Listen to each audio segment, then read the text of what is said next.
Watching KTN News, welcome back to Africa Speaks as we continue giving you stories back in headlines. We go to South Africa where the University of Johannesburg has launched a 3D printing technique that can build a house in one day. The university is working on a government pilot project to build low-cost homes in South Africa, which has a severe housing shortage. For VOA Zahir Kasim reports from Johannesburg. Since South Africa's first democratic election in 1994, many here have been waiting to have their own homes. With a backlog of more than 2.5 million houses, the government has partnered with the University of Johannesburg on a pilot program to create low-cost 3D printed homes. This is one such home. It was erected in only 8 hours and within the government's budget of $13,000. But officials say these printed homes offer something more than most traditional homes here. The current houses are typically box match. And what are we saying? We are saying it is time for people to be able to choose what they want. Provides in a typical development different types of houses, different typologies of those houses, customizing houses for the people. Such as houses that can withstand floods, like the ones that swept through parts of South Africa in the past year. The heavy rainfall left thousands homeless. The program's technical lead, Refilwe Ledija, says these 3D houses are strong and should last longer than traditional ones. We deliberately took a decision to print this house outdoors and not in the lab or in a warehouse. And the reason why we did that is to see how it responds to normal weather patterns, whether it's raining or hailing and so forth. And what we've seen now is that there have been minimal cracks on the system and there's been no structural failure. So it's a strong structure and from what we've seen at this stage, it should behave as normal as and even longer than normal housing, traditional housing. 3D homes are also being manufactured in Kilifi County, Kenya, by the company called 14 Trees. Managing Director Francois Perrault predicts new technology will be a major part of the construction industry in the next decade. Clearly, construction 3D printing and more broadly construction automation is coming, and that will become a mainstream movement in the months to come. The team at the University of Johannesburg will now continue the project in KwaZulu-Natal, where it is expected to build 5 to 10 houses within the next 3 months. And US educators are debating the merits and risks of a new free artificial intelligence tool called ChatGPT, which students are using to write possible high school essays. So far, there isn't a reliable way to catch cheating. Matt Dibble has the story. Since its release in 2022, an artificial intelligence-powered writing tool called ChatGPT has won instant acclaim, but has also raised concerns, especially on school campuses. High school student Galvin Fickus demonstrated how entering a short command can generate a summary of Jane Eyre, a book she was assigned to read. I think it did a pretty good job, honestly. Some teachers, like Lou Paulette Taylor, are concerned the freely available tool could be used by students to do their homework for them and undermine learning. The critical thinking that we all need as human beings, and the creativity, and also the benefit of having done something yourself and saying, I did that. Across the U.S., school systems are choosing to restrict access to ChatGPT on their computers and networks. Developed by San Francisco-based OpenAI, ChatGPT is trained on a vast amount of language data from the internet. When prompted, the AI generates a response using the most likely sequence of words, creating original text that mimics human thought. There's no what we call a source document, right, or a smoking gun to look to say, yes, this looks like it was lifted from that. Annie Cecchitelli is Chief Product Officer for Turnitin, an academic integrity service used by educators in 140 countries. Turnitin's anti-plagiarism software checks the authenticity of a student paper by scanning the internet for possible matches. But when AI writes text, each line is novel and unique, making it hard to detect cheating. There is, however, one distinguishing feature of AI writing. they tend to write in a very, very average way. Humans all have idiosyncrasies. We all deviate from average one way or another. So we're able to build detectors that look for cases where an entire document or an entire passage is uncannily average. Turnitin's ChatGPT detector is due out later this year. Wang says keeping up with AI tools will be an ongoing challenge that will transform education. A lot of things that we hold as norms and a status quo are going to have to shift. AI may become acceptable for some uses in the classroom, just as calculators eventually did. Teacher Steve Wright was impressed when his student used ChatGPT to create a study guide for her calculus class. You know, if ChatGPT can make us throw up our hands and say no longer can I ask a student to regurgitate a process, but now I'm going to have to actually dig in and watch them think to know if they're learning, that's fantastic. In schools and elsewhere, it seems clear that AI will have a role in writing the future. And a severe egg shortage in the U.S. is prompting a flood of unusual contraband at the U.S.-Mexico border. Fresh eggs. Cesar Contreras reports this story, narrated by Veronica Villafin. The sharp rise in egg prices in the United States has prompted some who regularly traverse America's southern border to buy eggs at lower prices in Mexico and try to smuggle them north. Over the last 3 months, we have noticed an increase of about 108% in seizures of fresh chicken products, specifically fresh eggs. That's what has been confiscated the most, coming in from Juárez into El Paso. In Texas, Arizona, and California, agents have seized large quantities of contraband eggs in recent months. Egg prices have soared as an outbreak of avian influenza decimated poultry in the U.S. at a time when Americans are eating more of the protein-rich food.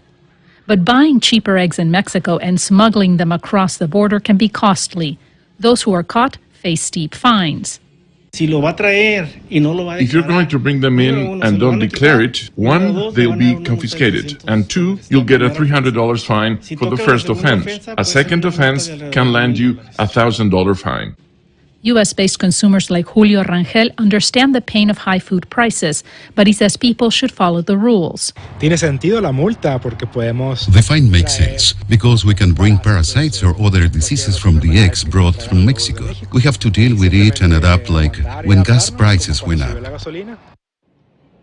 The price of eggs in the U.S. has gone from just under $2 per dozen to as much as $5. In Mexico, eggs cost roughly half what Americans are paying. Customs and Border Protection officials say illegal egg shipments intended to be sold in the U.S. could trigger fines of $10,000.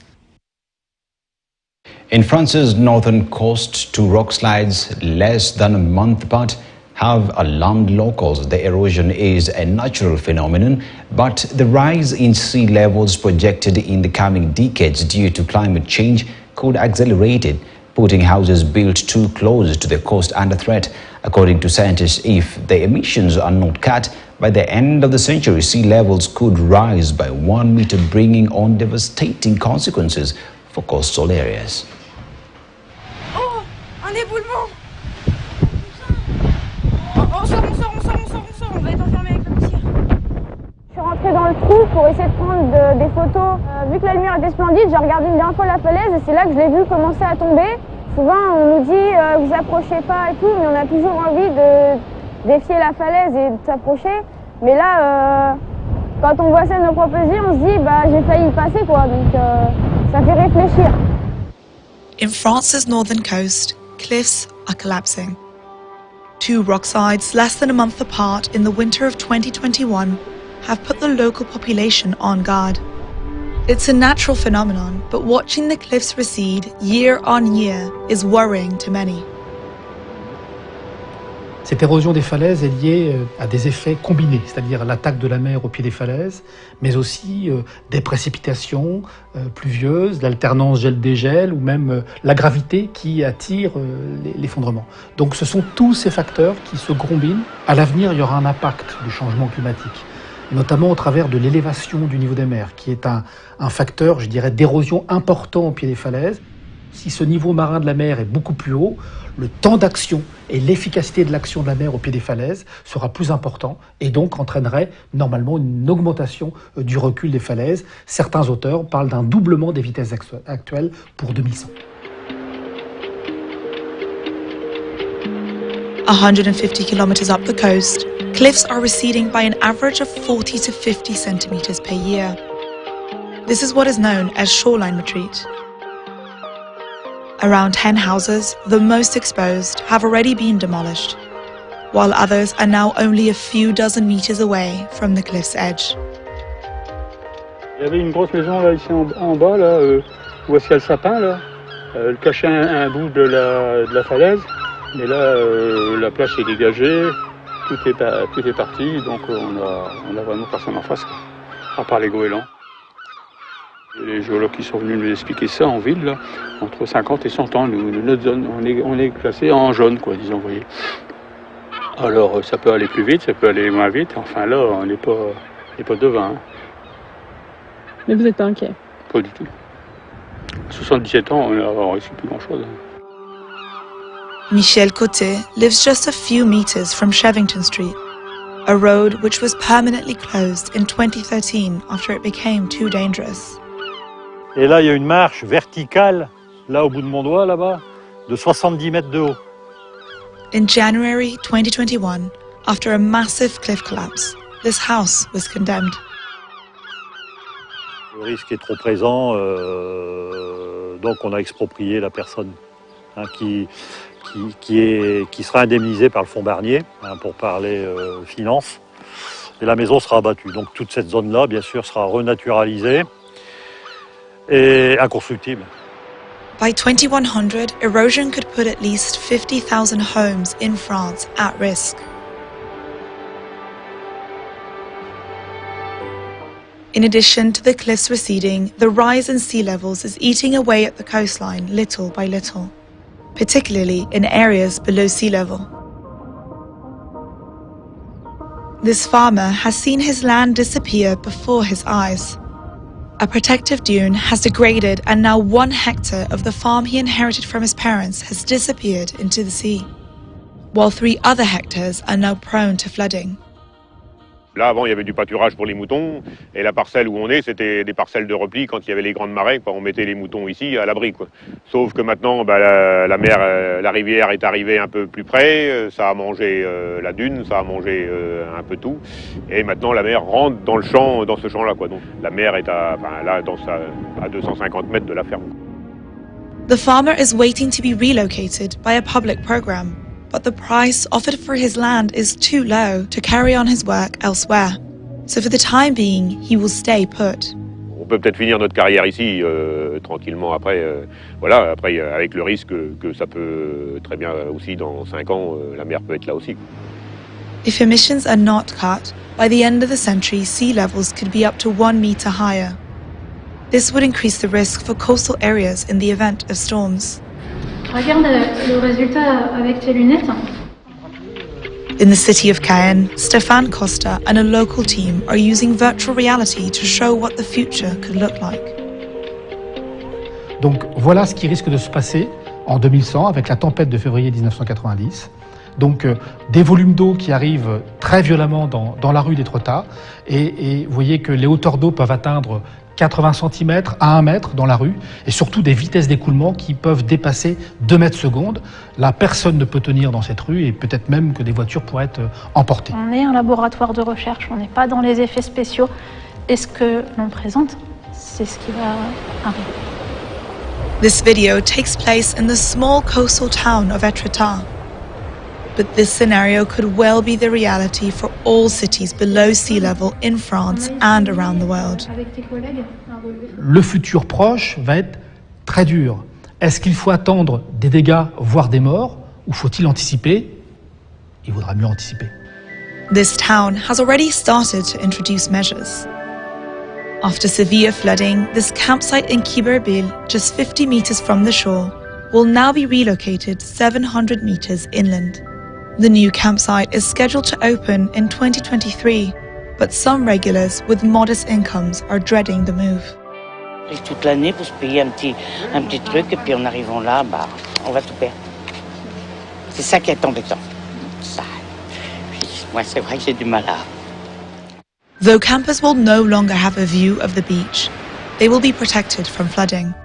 And by 2025, the river that flows into the sea here will have an even wider bed. Derrière le déplacement du camping, on va travailler sur la reconnexion terre-mer pour permettre d'éviter les inondations terrestres et permettre à la mer de rentrer régulièrement. On redonne à la nature une place non négligeable. The project has taken 10 years to complete, with the European Union financing around 70% of the new campsite, valued at 8.7 million euros. In France, money for climate change adaptation is lacking.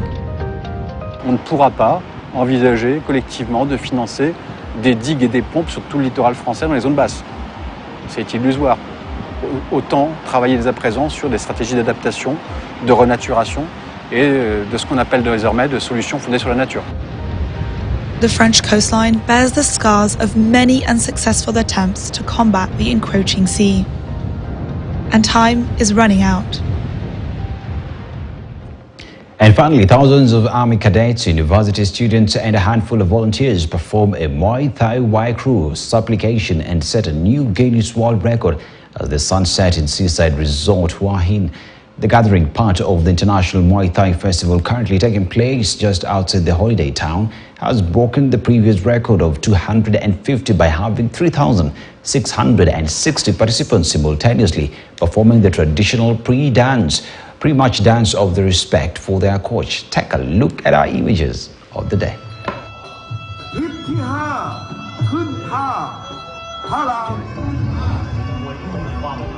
ความรู้สึกแรกเนี่ยตอนที่เขาประกาศว่าเราผ่านเราสำเร็จแล้วมันรู้สึกว่าภูมิใจมากเพราะมันเหนื่อยมาโดยตลอดเราซ้อมกลางแดดแทบทุกวันเพื่อที่จะให้มันมีความสำเร็จวันนี้วันเดียวซึ่งวินาทีนั้นคือเราดีใจมากทุกคนดีใจมาก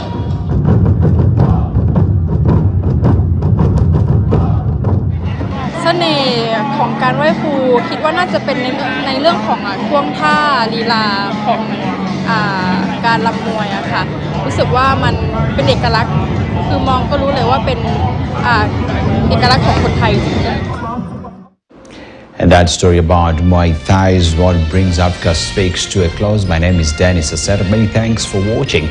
I leave you with the proverbs of the day. For those who made it a success, Asante San, enjoy the rest of your viewing.